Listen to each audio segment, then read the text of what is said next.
let's all read our classroom rules together. We respect others. We follow directions. Okay, very good. So now, I am here to give boxes.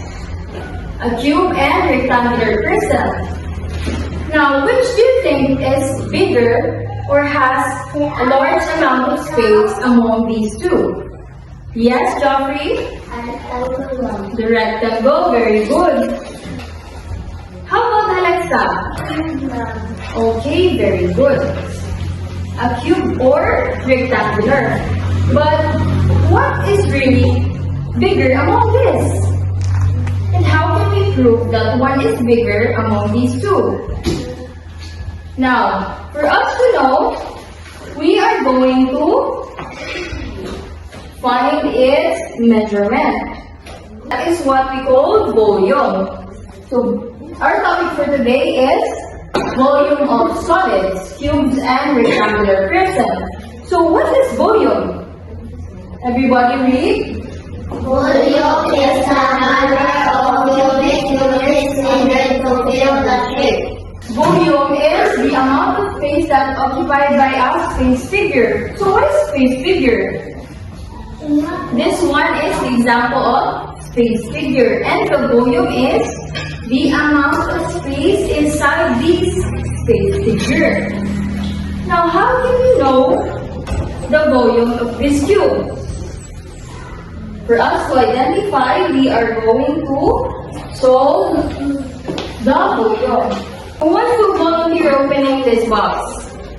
Yes, Raya, from here in front. So can you take a look what is the length of that cube? 6. How about the width? 6 also. So 6 times 6 is equal to 36. Then we're going to multiply the height. What's the height of that box, Raya? This one. 6 also. 36 times 6 is equal to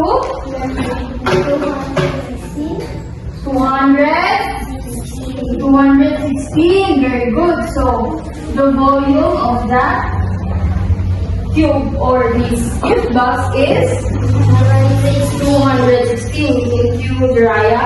Now, I want you to solve this one, the rectangular prism. Who wants to volunteer in solving this? Yes, Alexa? Use your chalk. We're going to solve it here. What does that mean? So the length of this rectangular prism is 10. And then the width is 6. 10 times 6 is equals to 60. Times the height is 4. 60 times 4. 240. Very good. So the volume of this rectangular prism is 240. So the answer of Alexa is correct or wrong? Correct. Very good. Let's clap our hands for Alexa. Now I want you to get a 1/2 sheet of paper and answer these problems. Okay, are you done? Yes, ma'am. So please pass your papers and John.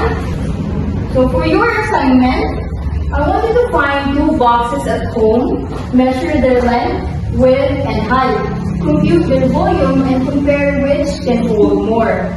Is that clear?